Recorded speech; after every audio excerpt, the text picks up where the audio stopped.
to Dynamics Unplugged and another edition of Dynamics 365 Finance and Supply Chain Dynamics A to Z.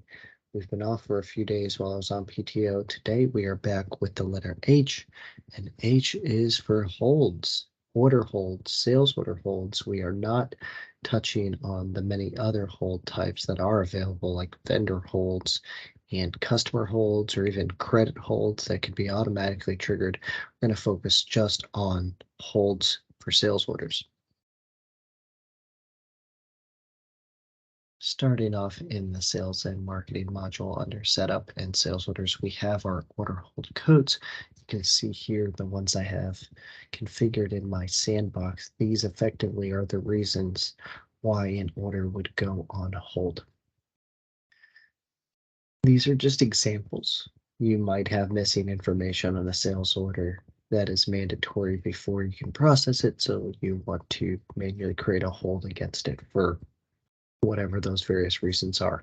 You might have a solution in place that involves an integration with a third-party system. Maybe it's EDI or an e-com site or an external order entry system, and you want those to automatically be coming across and mapped to a specific order hold code type.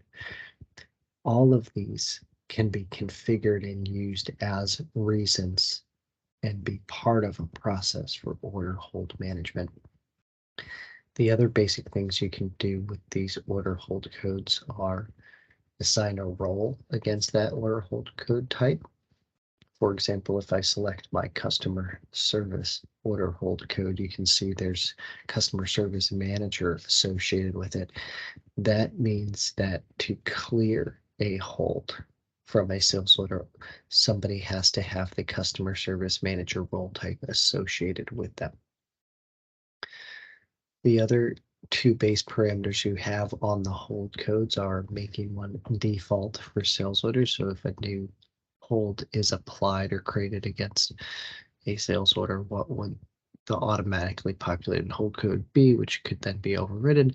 And then additionally, if we want inventory reservations that are made against sales lines to be automatically removed if a hold is applied, that can be configured as well.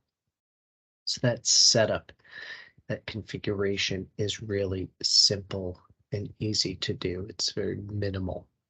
Once we have our hold codes in place, we can go to the accounts receivable module, and under our accounts receivable parameters, we can also set a default color for our orders that are on hold. You can see this on hold sales order status drop down underneath the sales setup. And I have this bright pink color as my choice. What that will do is if somebody navigates to a form like the all sales orders form, that's a display of all orders, and they go past an order that is on hold or see an order that is on hold, it will be highlighted in that color. So it's very easy to find. It makes them stand out. We can see two records here that have that pink highlight on them.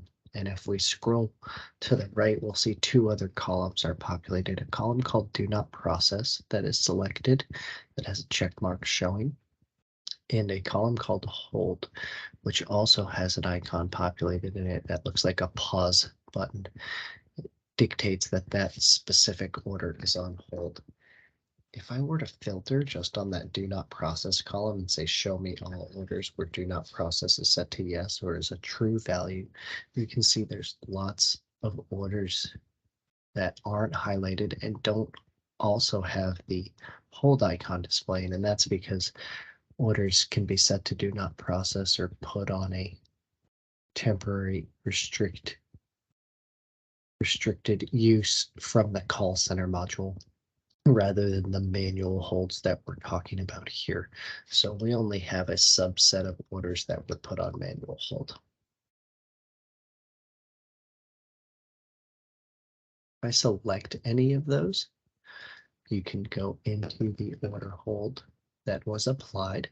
You can see the date it was applied, the hold code type, the user, how long it's been on hold. So this one's been in place for quite some time, 343 days, and any notes that were added to that hold when it was created.